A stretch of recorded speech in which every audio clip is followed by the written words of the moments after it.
ఇవాళ తిరుమలలో సీఎం చంద్రబాబు రెండో రోజు పర్యటన కొనసాగుతోంది. లైవ్ చూద్దాం.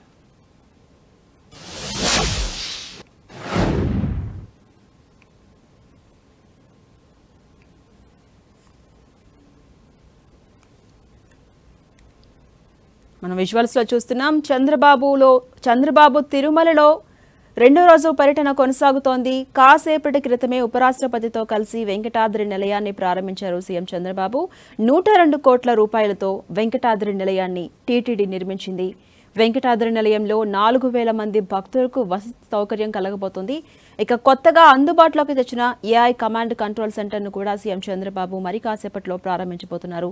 అదేవిధంగా శ్రీవారి ప్రసాదానికి సంబంధించి మిషన్ ప్లాంట్ను కూడా సీఎం చంద్రబాబు లాంచ్ చేయబోతున్నారు. ఇక సీఎం చంద్రబాబు వెంట ఉపరాష్ట్రపతి, అలాగే తిరుమల తిరుపతి దేవస్థానం చైర్మన్, ఇతర అధికారులు ఉన్నారు.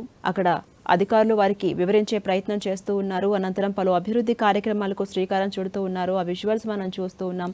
రెండో రోజు తిరుమలలో పర్యటన కొనసాగుతోంది సీఎం చంద్రబాబుది. సీఎం చంద్రబాబు వెంట ఇతర అధికారులు ఉన్నారు, ఉపరాష్ట్రపతి కూడా ఉన్నారు. అదేవిధంగా తిరుమల తిరుపతి దేవస్థానం చైర్మన్ ఉన్నారు. అయితే కొద్దిసేపటి క్రితమే చంద్రబాబు వెంకటాద్రి నిలయాన్ని ప్రారంభించారు. ఈ వెంకటాద్రి నిలయం ద్వారా 4000 మంది భక్తులకు వసతి సౌకర్యం కలగబోతోంది.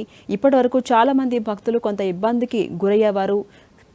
అక్కడ సమయం సరిపోక, కొంత అయితే ఆ ప్లేస్ సరిపోక కొంత ఇబ్బందులు పడేవారు. ఇకపై ఆ సమస్య ఉండకుండా వెంకటాద్రి నిలయాన్ని సీఎం చంద్రబాబు కొద్దిసేపటి క్రితమే ఉపరాష్ట్రపతితో కలిసి ప్రారంభించారు. ఈ నిలయం 4000 మంది భక్తులకు వసతిని ఇవ్వబోతోంది. అదేవిధంగా మరి కాసేపట్లో ఏఐ కమాండ్ కంట్రోల్ సెంటర్ని కూడా లాంచ్ చేయబోతున్నారు సీఎం చంద్రబాబు. ఈ ఏఐ కమాండ్ కంట్రోల్ సెంటర్ ద్వారా అనేక ప్రయోజనాలు ఉన్నాయి. ఇప్పటి వరకు తిరుమల తిరుపతి దేవస్థానంలో ఎవరైతే భక్తులు అసౌకర్యానికి గురయ్యారో ఇకపై అలాంటి సమస్యలు లేకుండా కొంత పటిష్టంగా జాగ్రత్తలు తీసుకున్నారనే చెప్పాలి. సైబర్ నేరాలు జరగకుండా ఈ ఏఐ అడ్డుకుంటుంది. అదేవిధంగా తప్పిపోయిన పిల్లల్ని గుర్తించడం, భక్తుల యొక్క ముఖ కదలికల్ని బట్టి వారి యొక్క అసౌకర్యాన్ని గుర్తించడం, అనుచిత పోస్టులు పెట్టే వారు ఎవరైతే ఉంటారో వారిని కూడా గుర్తించడం, సైబర్ నేరాలకు గురి కాకుండా తగిన జాగ్రత్తలు తీసుకోవడం వంటి అధునాతన సౌకర్యాలతో ఈ ఏఐ కమాండ్ కంట్రోల్ సెంటర్ అందుబాటులోకి రాబోతోంది. ఇకపై ఎవరైతే సమస్యలు గురి కాకుండా తగిన జాగ్రత్తలు తీసుకునేందుకు గాను ప్రభుత్వం ఈ నిర్ణయం తీసుకుంది. అదేవిధంగా పలు సంక్షేమ కార్యక్రమాలకు సీఎం చంద్రబాబు, ఇతర అధికారులు శ్రీకారం చుడుతూ ఉన్నారు. ఆ విజువల్స్ మనం చూస్తూ ఉన్నాం.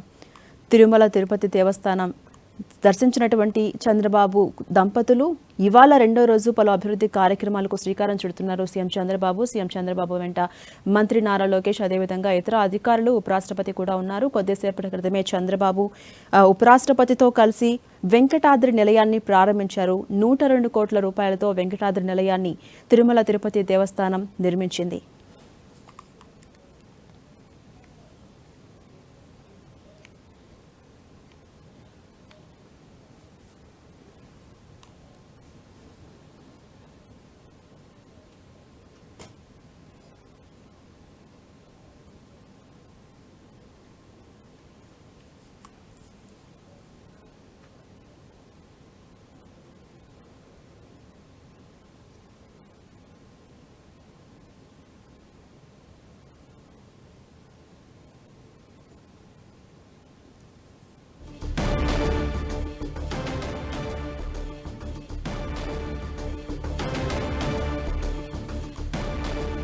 తిరుమలలో సీఎం చంద్రబాబు రెండో రోజు పర్యటన కొనసాగుతోంది. కాసేపటి క్రితం ఉపరాష్ట్రపతితో కలిసి వెంకటాద్రి నిలయాన్ని సీఎం చంద్రబాబు ప్రారంభించారు.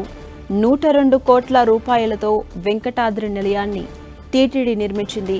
వెంకటాద్రి నిలయంలో 4000 మంది భక్తులకు వసతి సౌకర్యం కలగబోతోంది. ఇక కొత్తగా అందుబాటులోకి తీసుకొచ్చినటువంటి ఏఐ కమాండ్ కంట్రోల్ సెంటర్ను సీఎం చంద్రబాబు మరి కాసేపట్లో ప్రారంభించబోతున్నారు. ఈ ఏఐ కమాండ్ కంట్రోల్ సెంటర్ ద్వారా అనేక రకాల ప్రయోజనాలు భక్తులకు ఉండబోతున్నాయి. సైబర్ నేరాలు జరగకుండా ఈ ఏఐ కమాండ్ కంట్రోల్ సెంటర్ ద్వారా అరికట్టవచ్చు. అదేవిధంగా తప్పిపోయిన పిల్లల్ని గుర్తించడం, భక్తుల యొక్క ముఖ కదలికల్ని అబ్జర్వ్ చేసి వారి యొక్క అసౌకర్యాన్ని గుర్తించడం, వసతికి సంబంధించి కావచ్చు, వేచి ఉండేందుకు కావచ్చు, అదేవిధంగా ఇతర అసౌకర్యాలు కూడా ఈ ఏఐ కమాండ్ కంట్రోల్ సెంటర్ నుంచి సంబంధించి అంతా అబ్జర్వ్ చేసి ఏఐ మనకి సమాధానం చెప్తుంది. అదేవిధంగా ఎవరైతే సోషల్ మీడియాలో ఆలయం యొక్క ప్రతిష్టను దెబ్బతీసే విధంగా అనుచితమైన పోస్టులు పెడుతూ ఉంటారో, వీడియోస్ చేస్తూ ఉంటారో వారిని గుర్తించడం వంటి అధునాతన సౌకర్యాలు ఏఐ కమాండ్ కంట్రోల్ సెంటర్లో ఉండబోతున్నాయి. ఇకపై తిరుమల తిరుపతి దేవస్థానానికి వచ్చే భక్తులకు అసౌకర్యం మాత్రమే కాదు, ఆలయ ప్రతిష్టకు భంగం కలగకుండా ఉండేందుకు కొంత టెక్నాలజీని యాడ్ చేసి ఈ ఏఐ కమాండ్ కంట్రోల్ సెంటర్ని మరి కాసేపట్లో సీఎం చంద్రబాబు లాంచ్ చేయబోతున్నారు. దానికి సంబంధించి వీడియో మనం చూస్తున్నాం, ఆ విజువల్ మనం చూస్తున్నాం. ఇప్పటికే వెంకటాద్రి నిలయాన్ని సీఎం చంద్రబాబు కొద్దిసేపటి క్రితం ప్రారంభించారు. ఉపరాష్ట్రపతితో కలిసి ఉపరాష్ట్రపతి మరియు ఇతర అధికారులు సీఎం చంద్రబాబు వెంట ఉన్నారు. పలు అభివృద్ధి కార్యక్రమాలకు పనులకు శ్రీకారం చుడుతున్నారు, ప్రారంభోత్సవాలు చేస్తున్నారు. ఆ విజువల్స్ మనం చూస్తూ ఉన్నాం. రెండో రోజు చంద్రబాబు తిరుమల టూర్ కొనసాగుతోంది. ఇక మరి కాసేపట్లో శ్రీవారి ప్రసాదానికి సంబంధించి కూడా మిషన్ ప్లాంట్ను సీఎం చంద్రబాబు లాంచ్ చేయబోతున్నారు. అనంతరం మధ్యాహ్నం తిరిగి అమరావతికి పయనం కాబోతున్నారు సీఎం చంద్రబాబు. ఇవాళ జరిగే అసెంబ్లీ సమావేశాల్లో పాల్గొంటారు.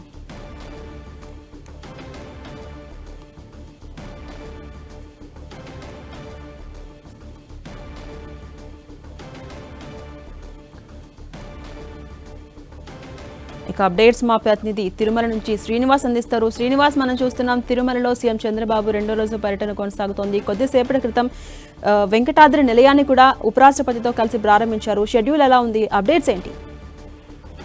ఇప్పుడే ఇక్కడ వెంకటాద్రి నిలయం ప్రారంభించారు. ఇప్పుడే వెంకటాద్రి నిలయం నుంచి కూడా బయటికి రావడం జరిగింది. ఇక్కడే వర్చువల్ గా కమాండ్ కంట్రోల్ ఏదైతే ఏఐ టెక్నాలజీ కోసం కమాండ్ కంట్రోల్ కట్టారో దాన్ని ఇక్కడ నుంచే వర్చువల్ గా ప్రారంభించారు. అదేవిధంగా ఆలయంలో ప్రసాదాలకు ఉపయోగించే ముడి సరుకులను కూడా తనిఖీలు చేసే కేంద్రాన్ని కూడా ఇక్కడ నుంచే వర్చువల్ గా ప్రారంభించడం జరిగింది. ఇక్కడ నుంచి ఆయన నేరుగా పద్మావతి అతిథి గృహానికి చేరుకుంటారు. అక్కడ కాసేపు విశ్రాంతి అనంతరం తిరుగు ప్రయాణం అవుతారు. ఉపరాష్ట్రపతి రాధాకృష్ణన్తో కూడా కలిసి ఈ వెంకటాద్రి నిలయం పిఎస్సి 5 వద్దకు చేరుకొని ఇక్కడ ప్రారంభోత్సవాల్లో పాల్గొన్నారు. అంతకు ముందు శ్రీవారిని కూడా దర్శించుకున్నారు. శ్రీవారి ఆలయానికి చేరుకొని అక్కడ ఉపరాష్ట్రపతితో కలిసి స్వామివారిని దర్శించుకున్నారు. వారితో పాటు నారా లోకేష్ కూడా ఉన్నారు. మొత్తం టీటీడీ పాలక మండలి సభ్యులు అందరూ కూడా ఇక్కడ ఆయనకి స్వాగతం పలికి దర్శన ఏర్పాట్లు చేయడం జరిగింది. మొత్తం మీద కాసేపట్లోనే సీఎం పద్మావతి అతిథి గృహానికి చేరుకొని అక్కడ ఒక రివ్యూ సమావేశం కూడా నిర్వహించే అవకాశం ఉంది. ఆ తర్వాత తిరుగు ప్రయాణం అవుతారు. అదేవిధంగా శ్రీనివాస్, మనం చూస్తున్నాం ఏఐ కమాండ్ కంట్రోల్ సెంటర్ ని కూడా మరి కాసేపట్లో లాంచ్ చేయబోతున్నారు కదా, దీనివల్ల ఎలాంటి ప్రయోజనాలు భక్తులకు కలగబోతున్నాయి? ఎంత సమయం పట్టే అవకాశం ఉంది లాంచ్ చేయడానికి? ఇప్పటికే ఇక్కడ నుంచే ఏఐ కమాండ్ కంట్రోల్ సెంటర్ ని వర్చువల్ గా ఇక్కడ ఏర్పాటు చేసిన శిలాఫలకం ఏదైతే వెంకటాద్రి నిలయం పిఎస్సి 5 ఉందో ఇక్కడే వర్చువల్ గా శిలాఫలకాన్ని ప్రారంభించడం జరిగింది, ఆ కమాండ్ కంట్రోల్ సెంటర్ ని.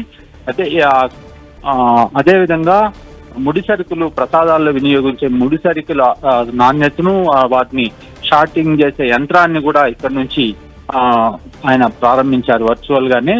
ఇక్కడ నుంచి నేరుగా పద్మావతి అతిథి గృహానికి అయితే చేరుకుంటారు ఝాన్సీ గారు.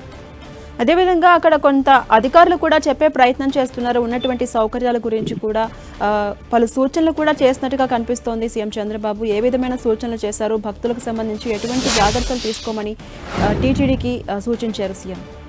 అంటే తిరుమలలో శ్రీవారి దర్శనానికి వచ్చే భక్తులకు ప్రధాన సమస్య వసతికి గదులు దాదాపు 7,500 వరకు వసతి గదులు ఉన్నప్పటికీ చాలా కొరతగానే ఉంది. అంటే యాత్రికుల వసతి సముదాయాలు దాదాపుగా ఇప్పటికే 4 ఉన్నాయి. ఇది 5వ యాత్రికుల వసతి సముదాయము ఇప్పుడు కాసేపటి క్రితం ప్రారంభించింది. ఇక్కడ దాదాపుగా 5,000 మంది ఒక్కసారిగా బస చేయొచ్చు. ఇందులో లాకర్ సెంటర్లు ఉంటాయి. అదేవిధంగా తలనీలాలు సమర్పించుకోవడానికి కళ్యాణ కట్టు ఉంటుంది. ఇంకా భక్తులు అన్నప్రసాదాలు స్వీకరించడానికి అన్నప్రసాదం క్యాంటీన్, ఇవన్నీ కూడా ఈ ఇంటిగ్రేటెడ్ పిఎస్సి 5 అంటారు దీని లోపల చాలా వసతులు అయితే ఉన్నాయి భక్తులకి. ఇవన్నీ కూడా వినియోగించుకోవాలి. అదేవిధంగా తిరుమలకు వచ్చే భక్తులకు ఎటువంటి ఇబ్బందులు లేకుండా కూడా జాగ్రత్తలు తీసుకోవాలి. వసతి సౌకర్యాలు పెంచాలని, స్వామివారి దర్శనం మరింత సులభతరం అయ్యేలా కూడా చర్యలు తీసుకోవాలని కూడా ముఖ్యమంత్రి ఆదేశించినట్లు సమాచారం ఉంది. Right, thank you Srinivas.